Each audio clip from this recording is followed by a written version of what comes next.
Good morning, everyone. Good afternoon, good evening. I think that should cover the many time zones we have here represented. I wanted to welcome everybody to Career Conversations, Exploring Global Career Paths. My name is Michelle Cavalcanti. I work in alumni relations, developing alumni professional development resources and programs. I would like to start by just going over a few Zoom tips in case anybody is new to the platform. I know that might be rare these days. There is closed captioning available. It's at the bottom of your screen. We also ask that you stay muted throughout the program until we have the Q&A and you've been called on to ask your question. We will be listening to the panel discussion for around 40 minutes, and then we will open it up to the Q&A. So if you have a question to share, you can send it directly to our moderator, Tommy Evans, in the chat box. In his private chat box, you can go down to the bottom of the chat area, hit the down arrow, and you will see his name there. You can indicate your first and last name, and then you can say that you have a question to share with the panel or a specific panelist. And if then during the Q&A session, he will call on you and you can unmute yourself. If you prefer that he ask the question for you, please just indicate that you would like the moderator to ask on your behalf. The main chat area can be used to message everyone for general purposes, or you can just comment on the discussion. If you'd like to tell us where you're hailing from this morning, please feel free to do so as well. Now I'd like to introduce our moderator, Tommy Evans, from the class of 1999. He is a Vice President of International News Gathering and London Bureau for CNN, overseeing all investigative and enterprise news gathering outside the United States and Canada. He's responsible for all CNN output from Europe, the Middle East, and Africa. He oversees all CNN Bureau in EMEA and Latin America, as well as special projects out of Asia Pacific. He started at CNN as a producer for AC 360 with Anderson Cooper. Since then, he, in addition to producing for the likes of Nima El-Bagir, Michael Ware, and Nick Robertson, he has also led the network's bureau in Baghdad. Thomas has received numerous awards throughout his career, including multiple Emmys, Edward R. Murrow and Peabody Awards, Royal Television Society Awards, and a Prix Bayeux. He has a master's degree in international politics from SOAS, as well as 2 bachelor degrees from the University of Rochester in political science and the fine arts. And I've learned that he has led a completely global life and hasn't experienced living in the United States until he actually attended university. So we have the benefit of learning a lot from him as well and his unique story. So I'm going to turn it over to Tommy and our wonderful panelists, and I look forward to hearing the discussion. So welcome, Tommy. Hi, thank you. And thanks everyone for joining us. Yeah, we have a great panel, so I'll go through and let them all introduce themselves and then we'll get going. And hopefully, please, like Michelle said, if you have questions, just shoot them to me. You can do them at any time. And then I think the Q&A is the best part. So hopefully we'll get to that part of the discussion as quickly as we can. So let me just start with, just because it's the order in my paper, Stephen from Singapore. Hello, everybody. How are you? A quick introduction to myself. I graduated from Rochester in 1992. I then went to JP Morgan and worked there for 18 years, primarily in Asia. I left JP Morgan after 10 years basically running around the whole of Asia and started my own business.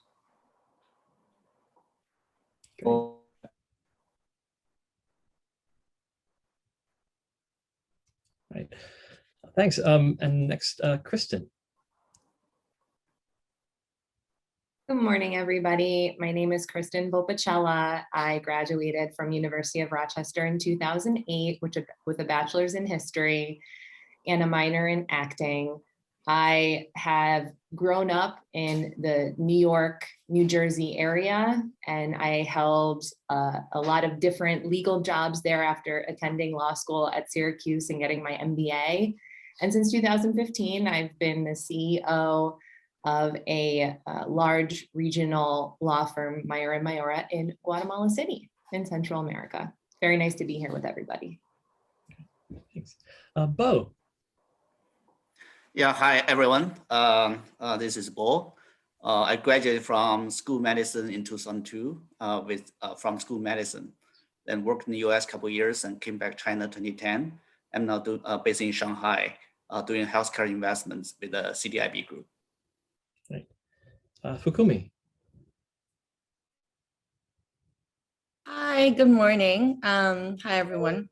My name is Fukumi. I graduated from U of R in 2015, and I attended as an international student from Japan and Malaysia.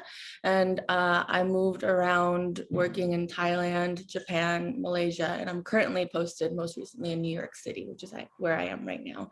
And I work with the United Nations. Great. And last but not least, Sami. Hello, everybody. My name is Sami. I am currently based out of London, graduated in class of 98.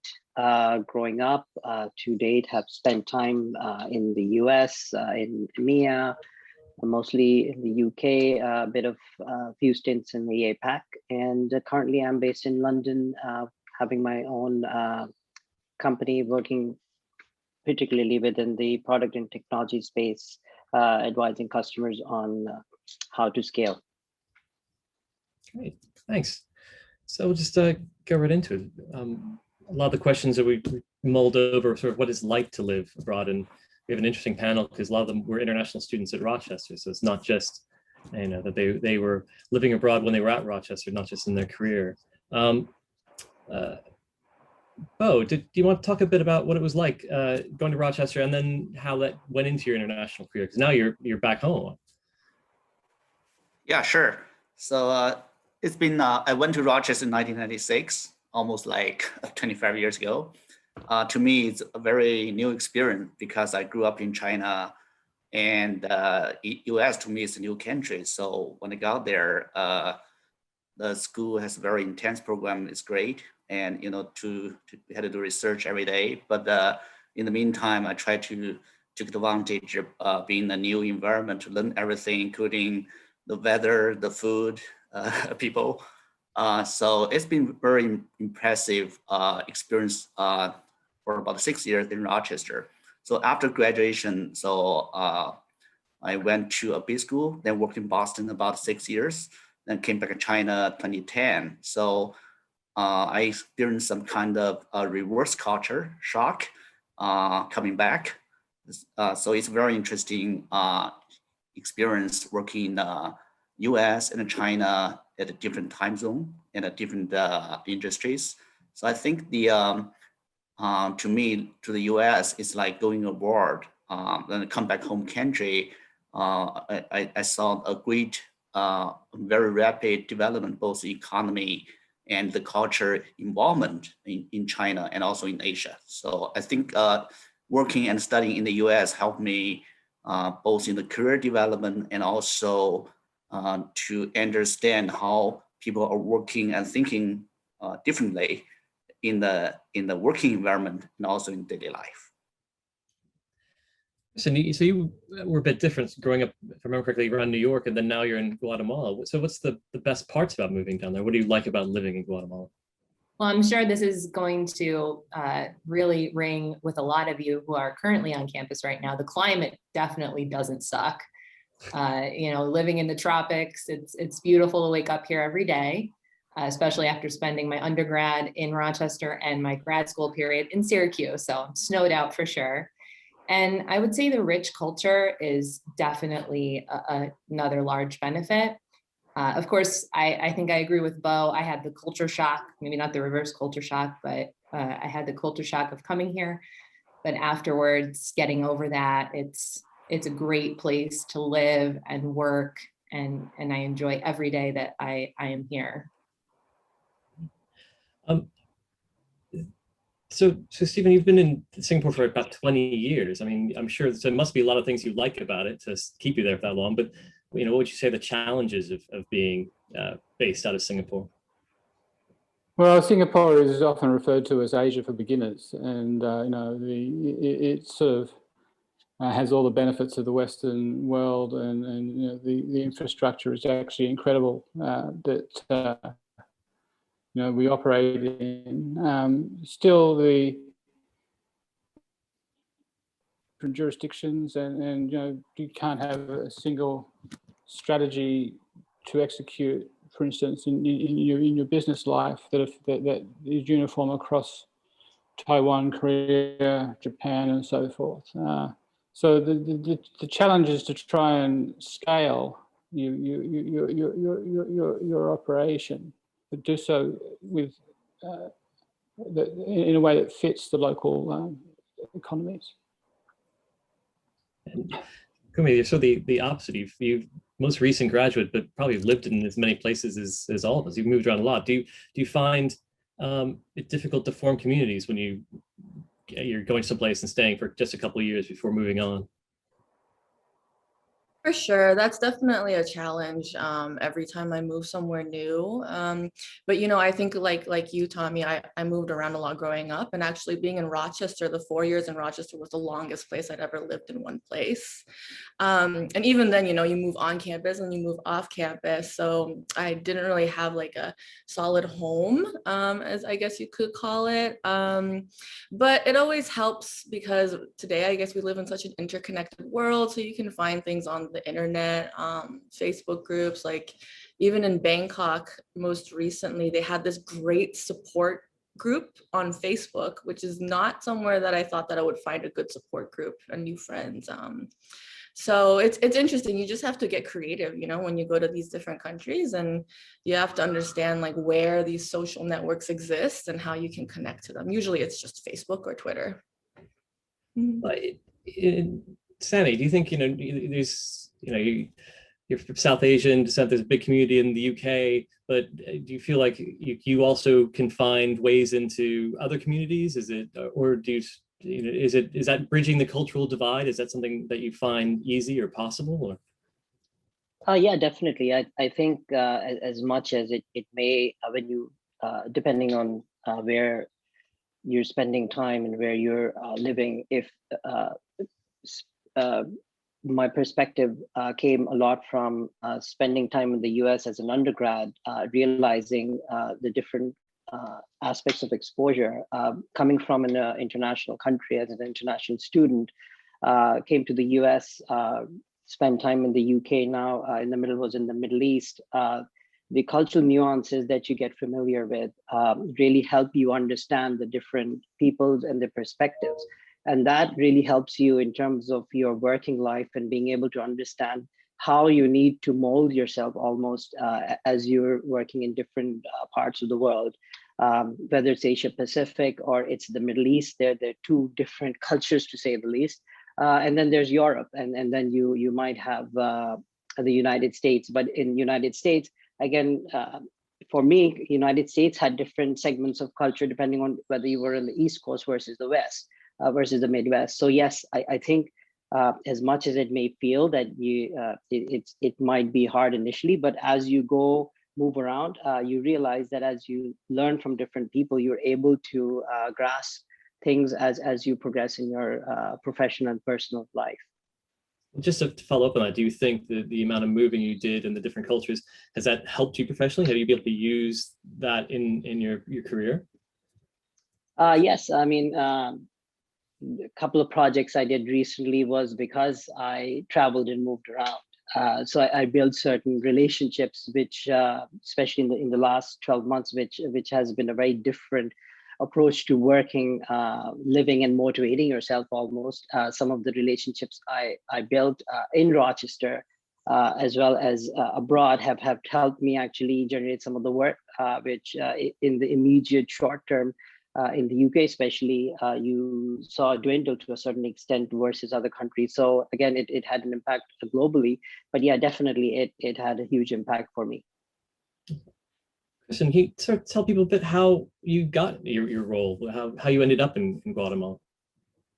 I ended up here initially because of love. My husband is Guatemalan. He was a Fulbright scholar when we met in Syracuse doing our MBA, and he had to come back to his home country. It's a requirement in the contract that he signed.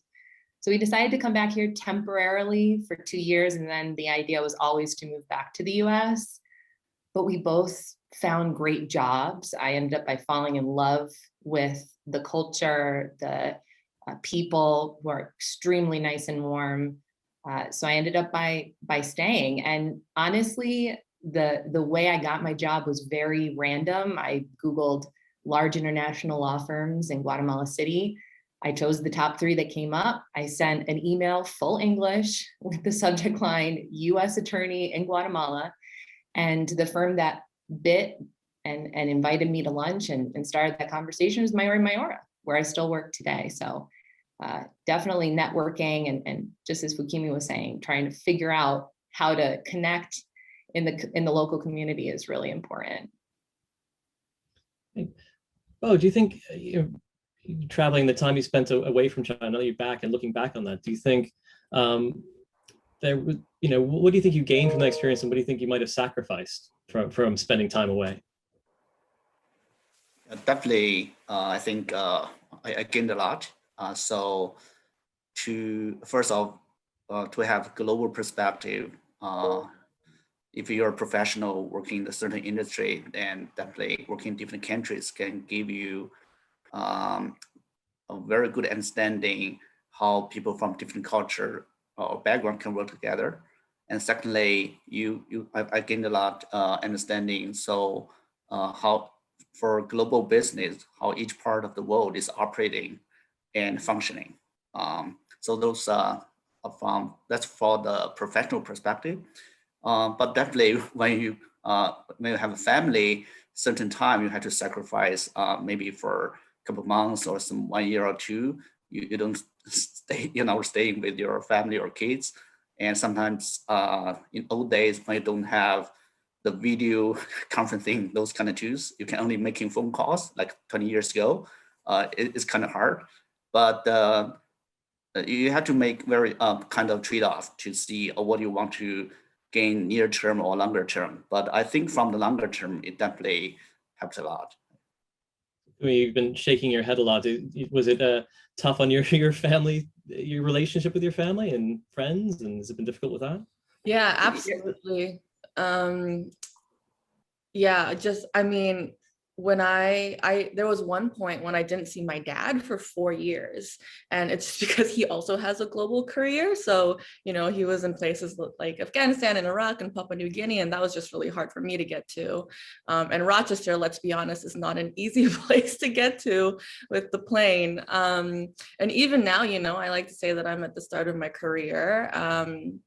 And I'm engaged to a wonderful person who lives in Washington, D.C., who's very much tied to D.C. So what's going to happen with us next as well, So it's these kinds of things that I think it's definitely easier. It's getting easier, but as Bo said, there's a lot of sacrifices you need to make. It can definitely get lonely, but it's so worth it when you know that when you're immersed in all these interesting cultures. I think, Kristen, you mentioned this as well, and you're experiencing all these amazing new things that are out there. So yeah, I think it's definitely a trade-off. It's win-win and also lose-lose. Sami, do you think you would give advice to people to sort of go internationally right away, or do you think maybe get some miles under their belts and before they try to get a global job? What would your advice to them be? I think that's it can be there's the short and the long, but the most appropriate perspective I have would be that it depends where you're looking to settle long term, but in the short term, where do you want to gain certain experiences? For me as an international student in the US, I really wanted to, and nothing was by plan. There was an intent, okay, I want to get some work experience and see what it's like to work in the US. And I spent about the first roughly 4.5 years in the US working for 2 different entities that were both consulting and allowed me to really travel across the US and build a lot of relationships. And if I look back now, if I had maybe gotten a few more years in the US, that would have probably been good from a career and just growth perspective in some ways. But at the same time, Once I left and then I circle back with my experience, it allows me to actually leverage a lot of the relationships I built early on in my career. So depending on where you, and the world we live in, it's very hard to predict today of where you want to be or not, or you plan to be. So one, you have to be flexible to the circumstances you're in. And with that, I would say still to a certain extent, build up your initial years in the place you're plan to be living in the short to medium term, and then start to look at different options when you look at an international perspective. That doesn't mean that you stick to one industry, by the way. What I would still is be very experimental in your early years of what works and where do you want to get your experience, and not be restrictive to a particular industry, which was useful for me. Right. Steve, I know you started your career in a company, sort of a big main hub HQ, and then branched out. What are the sort of pluses and minuses of being somebody's, person in a country, their representative? Look, it's great to have the support of a big company. It's also nice to be able to go and be sort of creative and almost an entrepreneur in a larger organization when you're physically separate in Asia, as I was at the time. To put it in perspective, there were like 3 people in Asia, and there were hundreds of people in New York. So, we got to do all sorts of stuff, and some of which I told my boss back in New York I was doing, some of which I didn't. But, ultimately, the politics is very different than being sort of like a pioneer in the outpost, as opposed to trying to climb the greasy pole in headquarters. The pluses are you get more independence and you get to create stuff. The negative is that you don't get paid that much, but you sort of have to take the good with the bad. If you could go back and give yourself, 20 years ago, right before you arrived in Singapore, 30 years ago. 30 years now, yeah. One bit of advice, knowing now what you know, what would it be? It's a good question. I don't really think that I have planned my life and my career as well as other people have done. I just go with the flow, and I think the flow has been really interesting, and I probably wouldn't do it any other way. So, right. It just depends upon where the rain's falling and where the rivers are swelling, and how the flow of That's great. So, Bo, now that you're back in China, do you think you would go back overseas? Do you think you take another international assignment? Yeah, if there's another one, definitely I would take it. But because COVID-19, right, I couldn't go anywhere. But remotely, yeah. Any dream locations you would want to try? Maybe South America.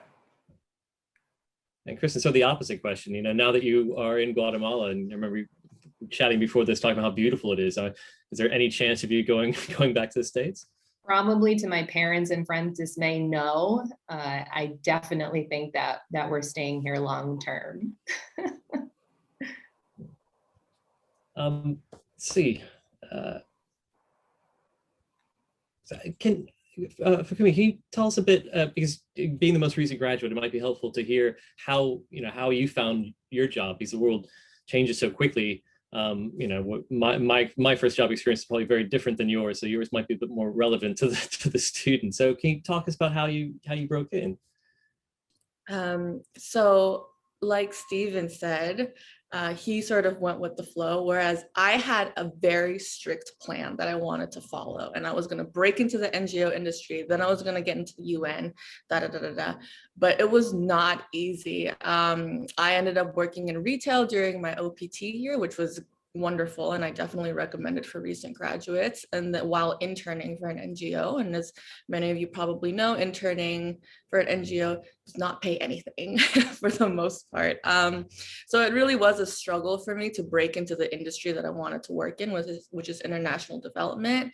And then from there, I pretty much just had to apply to hundreds of jobs and see where they would take me.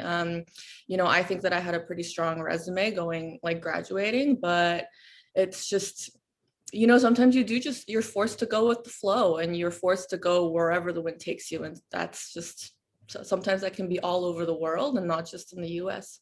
Mm-hmm.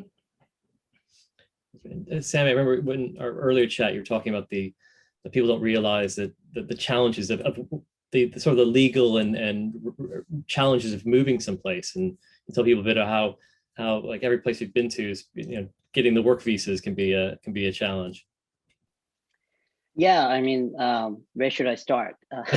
It's the US for instance, in itself, the application process of getting a work visa, the most sought after H-1B, so to speak, was your biggest milestone to make when you were graduating as an international student.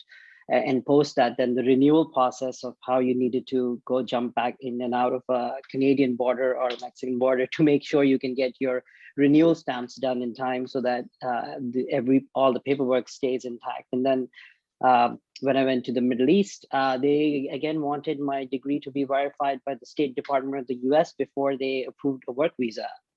So that was UAE, that was in Dubai for about 4.5, 5 years to get that going. It took 6 months to get all the paperwork together because again, I was at that point based in Pakistan. I needed to coordinate with somebody in the US to go to the US State Department to get my degree attested, for it to be sent back to the UAE government, for them to review it and say, yes, this looks appropriate. We can now let you in. Again, and then coming to the UK, it was another whole set of pieces of paper and milestones and records that you had to carry forward to show eligibility. As you know, UK has a different point system as well. There's different sponsorships depending on the type of permit you're looking for. There was a whole different sets of rules so you really had to carry your kitchen sink in terms of the different pieces of verifications, attestations, and documents that you needed to make sure you were able to submit. And if you randomly missed out on something, then the whole process almost turns on its head. So yes, those challenges are and may still be there. But again, we now live in a world where you may not physically need to be somewhere to work for somebody. And that's the beauty of technology today, that it allows you to work with a company based out of Pakistan, at the same time folks based out of the United States or Asia Pacific. It's while COVID has restricted travel, it's actually allowed people to pick up more work in certain aspects, while it has hurt a lot of people as well. But it has again helped people realize how much you can collaborate in different means, even if you're physically restricted. So even with those challenges, even if I knew that starting off, I would still go for those experiences, because the value of spending time in different countries doesn't trump in every way working remotely for that. Yeah. So, Fukumi. I have a quick practical tip for when we're applying for visas. Expatriate mommy blogs are such a great place to find very detailed information. So if there's anyone out there who's actually looking for this practical information, I mean, mommy and daddy blogs, you know, you have these amazing, it's a great resource. Just FYI. Especially if you're trying to figure out how long it takes and when was the last time some regulation changed and does this apply to me or not, you'll find those expat blogs really help you figure out what to expect and what's the latest change that's going to impact you. Bo, when you were overseas, did you have that? You know, how important was that expat community for you? You know, did you find it a good resource or just a comfort? Or yeah, it's very important. So when I was a student, then definitely to know people from different countries going to help a lot for study and to spend free time. But if you're in a working environment, definitely to get quickly immersed in the expat environment, very critical to so both for work and for your free time as well. And especially, you know, people from different countries, you can either find friends for business relationship, or you can to quickly build some relationship with people from the country, then to change ideas. So I think it's very critical to quickly find a way to get into that expat group. Sami, so what determines your next move? Where you decide where you're going to go next? Besides my wife, I think it's. I mean, for me, it's a function of how much I can experience and where I can find an opportunity to leverage my career and experience, but in a almost a different industry, and that's what really has helped me. I started off in banking. I moved to consulting. I moved into retail.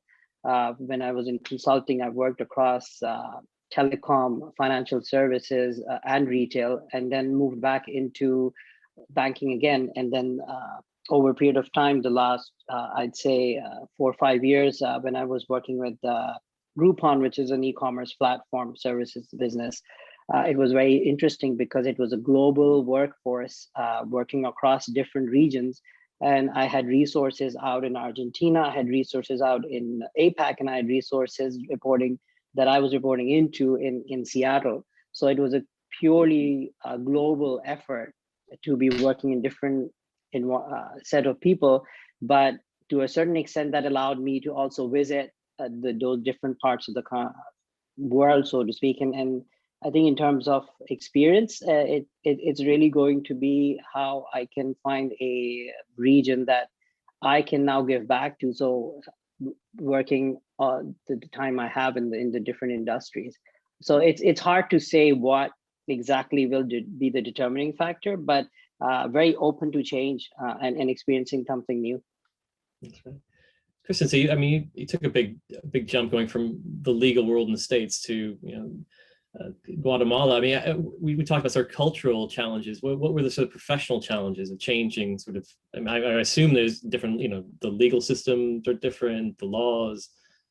100%. The entire legal system is different. Here, it's a civil law jurisdiction based on the French system of law, whereas many of you may know in the United States, we get our lovely mixed common law system from our British friends across the pond. So that was a shock. Nonetheless, I think we are all realizing this, that with each passing day, the world becomes more global. So a lot of the practical aspects and administrative aspects of practicing law were the same. The speed of which business is done here is totally different. Most of my legal jobs were in the tri-state area and in and around Manhattan. So that was a definite change to adjust to that. But aside from that, in some ways it was very similar, in other ways it wasn't, but I've now learned kind of the civil law aspects of the Guatemalan system, and it's a perfect complement, I would say, if wherever my job takes me next. So I think we're getting close to the question. So I want to just do a question for all of you. So I'll just go around. So can you just tell people how Rochester helped or prepared you, or what it gave to you that helped you in your international career? Steve, I'll start with you. Well, undoubtedly the education. I learned an enormous amount. I did a PhD, and some of the best teachers and academics in finance are there. And it's carried me through to where I am today. And it's setting aside the snow and the other aspects of Rochester. Just the education has been very good. Bo, how about you? Yeah, to me, almost the same. Education and also alumni. I was I'm not in the healthcare industry, and medical school had a lot of graduates either from doing clinical work or doing basic research. So now I'm working in the industry.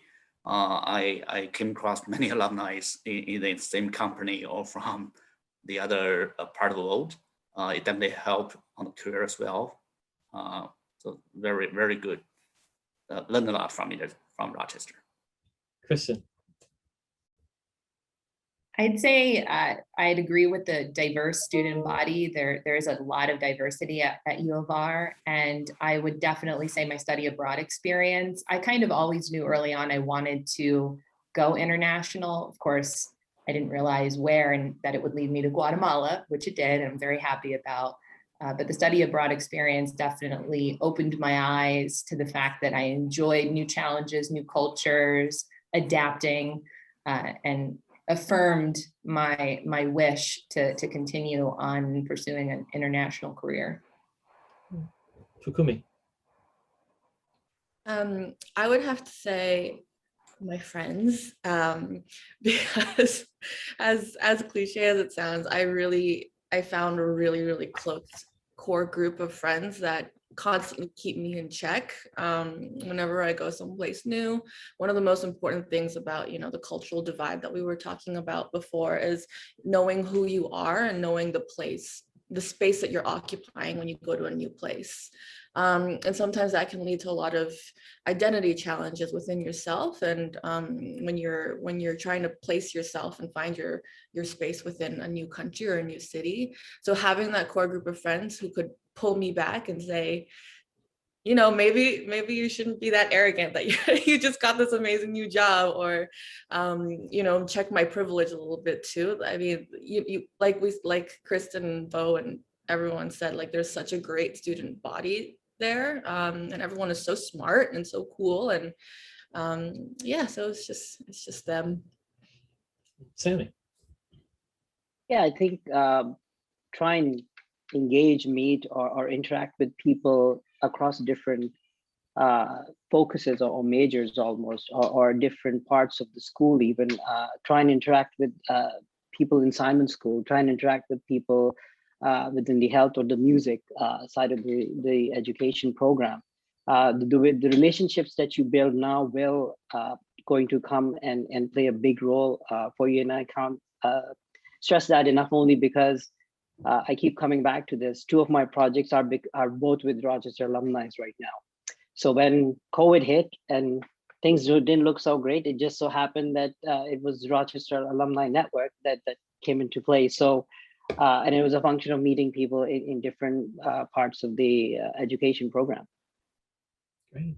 I think I've got only a couple questions so far, so please start sending them in, but I'll just, and if you want to, please ask your own question. To just send me, say I have a question, and I'll call on you. But I have a couple questions that people sent that I'll just read out. I think this first one actually is probably best for you, Bo, from A. Jean. Hello, do you know if there are any opportunities in the allied health area, physician's assistants abroad? Actually, I don't know. So there might be such opportunity in different countries, because healthcare is a huge demand today in any specialties. But the country I'm very familiar is China. There are a lot of new hospitals and the clinics opening every year. I'm sure there is many opportunities like this, but I don't know about the other countries. Yeah. I just anecdotally, I know in the UK, the NHS is predominantly staffed by non-Britons. That there's a huge reliance on foreign workers in the National Health Service.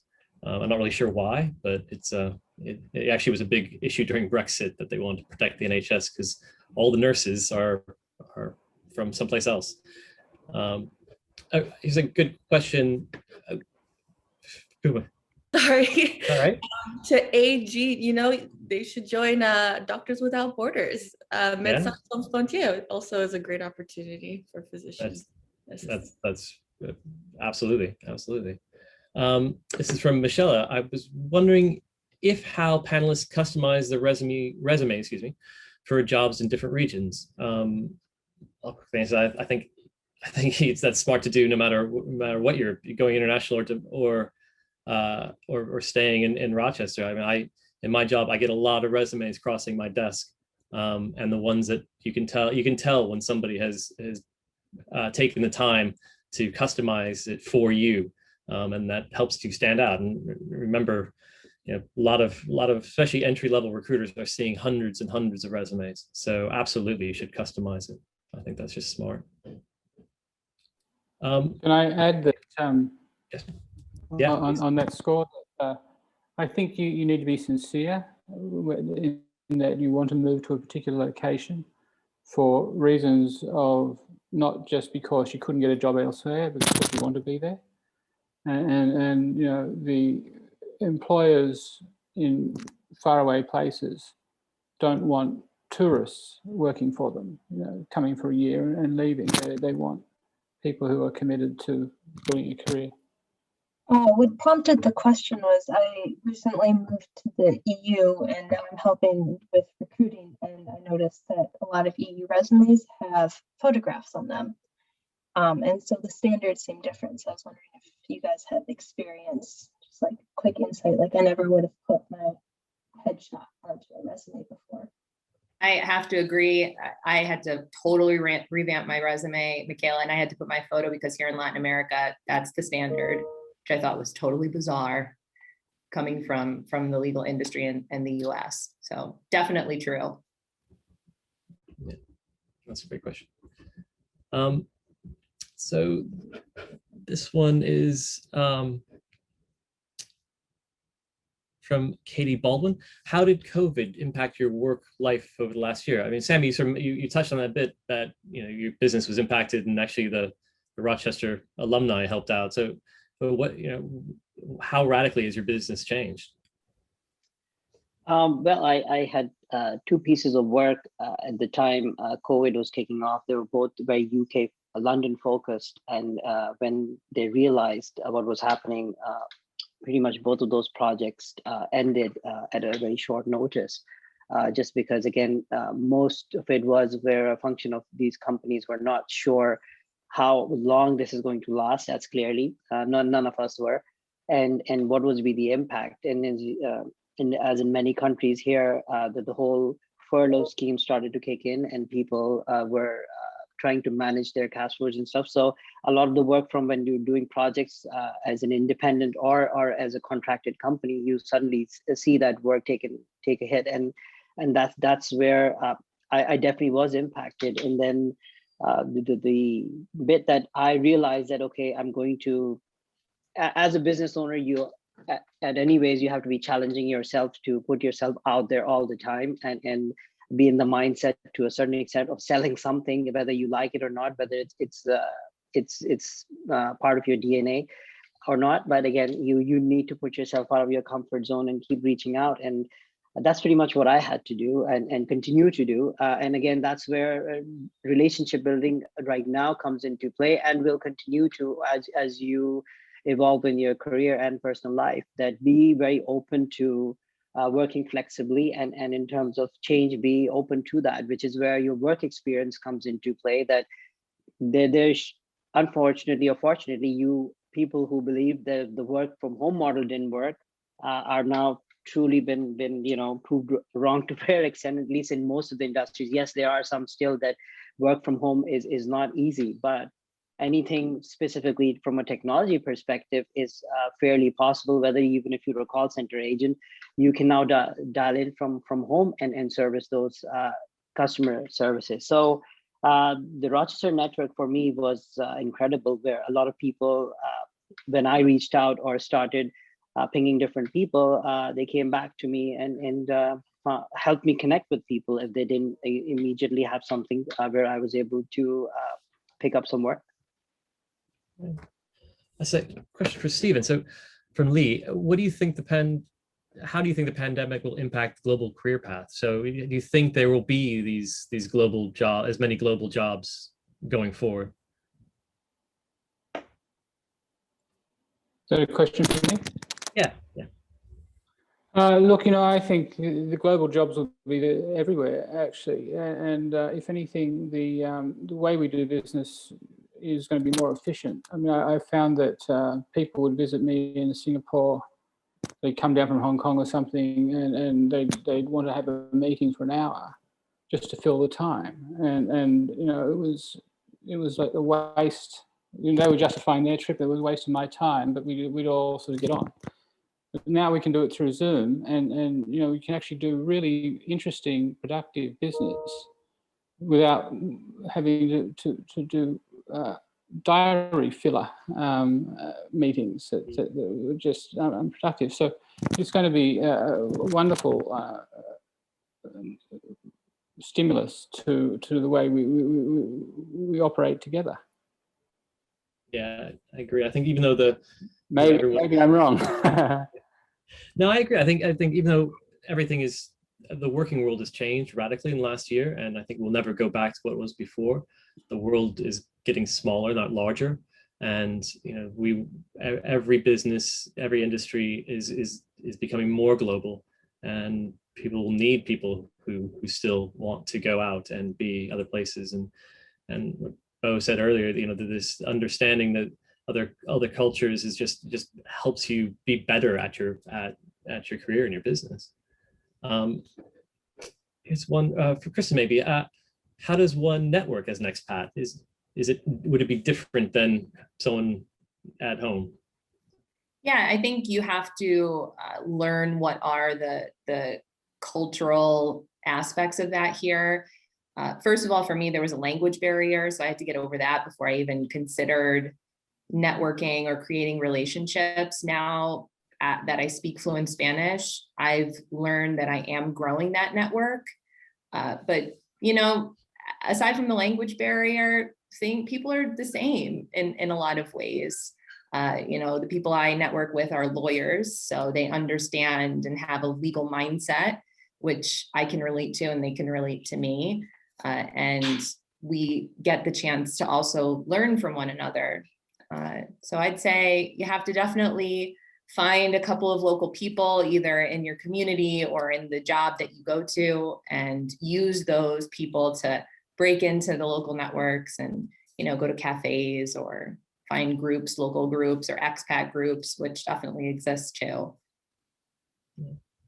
The language point's an interesting point, because you know, I've moved around a lot, and I'm not fluent in another language. I can order a beer and get a taxi in about a dozen, but you know, and I think at least for me, I find that I had a very good French friend who once told me, if a tourist in Paris walked up to him and asked in English where the Eiffel Tower was, he would be very Parisian and rude to them.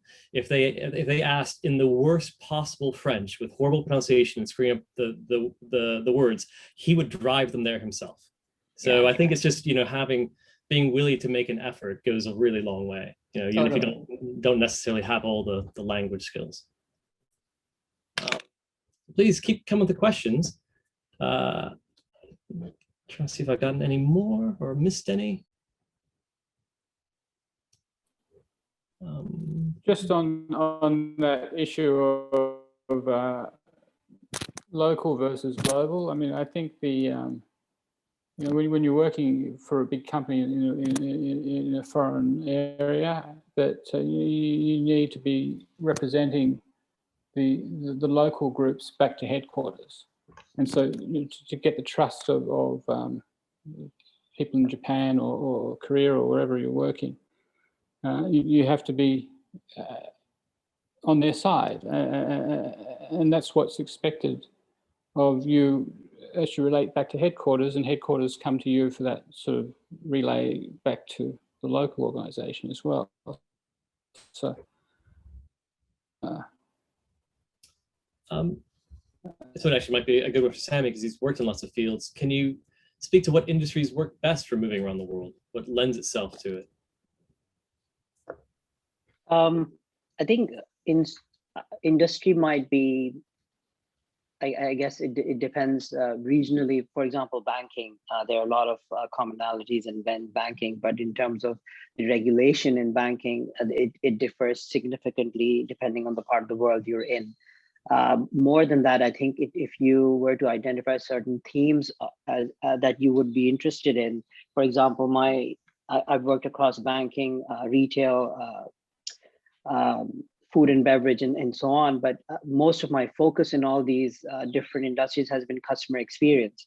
So if you identify a particular area that you really feel strongly about, and then you look at the different industry perspectives, you're able to apply yourself, and you're able to then, earlier talked about the resume and the experience, you're able to really refine that to a particular aspect, because you now know what the area that you feel strongly about or you're passionate about, you're able to apply and contextualize for that industry much better, versus just choosing an industry and then trying to fit yourself into that. So don't find a way to relate your interest and passions and your experience to a particular industry, and that you find be able to a much better way to refine your work experience and resume to the particular area of job experience you're looking for. Hope that makes sense. Yeah. I mean, is you're the one in the sort of the more the NGO world. You know, is there sort of any tips you can give to people who want to break into that? Yeah, I think generally the NGO and international development world is moving towards hiring people who have a more well-rounded resume. So sort of what Sam was saying is, you know, they generally want someone who studied history like me, as not just poli-sci or not just IR. So I guess a tip would be to maybe identify certain NGOs that you like, that do work that you like, or even UN offices, and then, for example, like gender or LGBTQ, and then try to fit your resume and how you see the world according to how they do it. Yeah, and just be ready to go where they send you. Just be really, really open. NGOs and the UN, they like people who won't say, oh, I only want to go to these 3 countries. You know, you have to be able to say, send me anywhere. Yeah, I think that's good advice. I know in media and journalism, it's a lot of fields are tough, but journalism is a particularly tough field to break into, because there's a lot more talented people out there than there are positions, especially in the current climate. A lot of people are, you know, media companies are shrinking, not growing. So I always tell people, you know, the toughest job you'll ever get in journalism is your first job. So don't be picky. And, you know, my Mexico City producer, who is excellent, she's one of the best producers I have. Her first job was booking satellite space, which is, I can guarantee you, is the most boring job in television and the least glamorous and painful. But, you know, that got her foot in the door. So I think there's a lot to be said for not turning your nose up at an opportunity. Here's a question for Bo. I'm wondering if you have any advice for life science PhDs going into the business world, like consulting or venture capital like you. Yeah, to me, it's very unique experience. Actually, when I went to Rochester, I want to become a physician scientist because my background in healthcare. But somehow I moved to the business side. I think when you have a life science degree, it's going to definitely help you a lot if you really want to do consulting, either working for McKinsey or any consulting firm on the healthcare practice, or you can work in banking or venture capitalist. Today, in the VC world, the healthcare investments is becoming very robust, either in the US or Europe or Asia. So when you have a science degree or a medical degree, then definitely it's going to help you a lot when you can understand better the business, the science, the technology. That's going to help you move a lot, some better compared to some people with just a finance background. Here's a question maybe for Sami, saying if you were not educated at the U of R, do you think you still have the same global degree, the global career? Excuse me. Sami, sorry. Was that for me? Okay. Yeah, sorry. Yeah. Yeah, I think so, because and maybe that's a function of how I grew up. My dad spent 40 years in the airline industry. So growing up, we were hopping countries and parts of the world as it was very natural to be moving. And I think that played a role in my ability to absorb experience and be flexible to different environments and different cultures. The first 3-4 years of life was Singapore, then 4 years were in Saudi Arabia, then in the middle, it was back to Pakistan for the core part of education. Then again, went off to the US for undergrad, and then again moved again to the Middle East, and then to the UK, and then back to Pakistan. So there's that whole flexibility in wanting to experience, I think, came from much earlier on. And I think it's just part of nature to be curious and to experience different things. So I think it's a function of what you're looking for and what you're comfortable with. But yeah, I think I would have pretty much been just as a global citizen, so to speak, if it was irrespective. Great. Well, I think that's all we have time for. And thank you, everyone. That was really great. Michelle? Yeah, thank you so much, everybody, for your comments and for sharing your experience with us. We will be sharing out the video to everybody that was registered and everybody that attended today so that you can watch it again. It will also be in our library on our website for the alumni. So I'm going to now introduce my colleague, Alyssa Shoup, who works with our international community, our global community, and she has some comments that she'd like to make. Thank you, Michelle. Hello, everyone. My name, like Michelle said, is Alyssa Shoup. I do work in our Office of Alumni Relations, primarily with our internationally based alumni families and friends community. I also do work with actually a good handful of our US-based folks. So ultimately, my goal is to help build community and connections, which our panelists and moderates spoke very highly of. So I do want to echo Michelle in our thanks to our panelists and moderators. So thank you, Tommy, Kristen, Bo, Fukumi, Sami, and Stephen. We so appreciate all of your insights and stories. And really think this was a wonderful program. To keep these types of conversations going, sharing insights, advice, or maybe seeking insights or advice and connections, we do hope you will join our brand new group on the Meliora Collective called Living, Studying, and Working Globally. The Meliora Collective, for those that may not be aware, is the University of Rochester's exclusive career networking, professional development, and exploration platform. This is a wonderful and powerful tool for all members of the Rochester community work and facilitate connections. So we encourage you to join. We, I think, popped the link right into the chat box. We'll also make sure to follow up with that link in our email that we usually send post-event in the next couple of days. This really is open to anyone. So we talk about a global community. So wherever your background is from, whether you're an international student or maybe you're from the US, wherever life takes you, this is a group to help facilitate those connections. So again, thank you to the panelists for joining.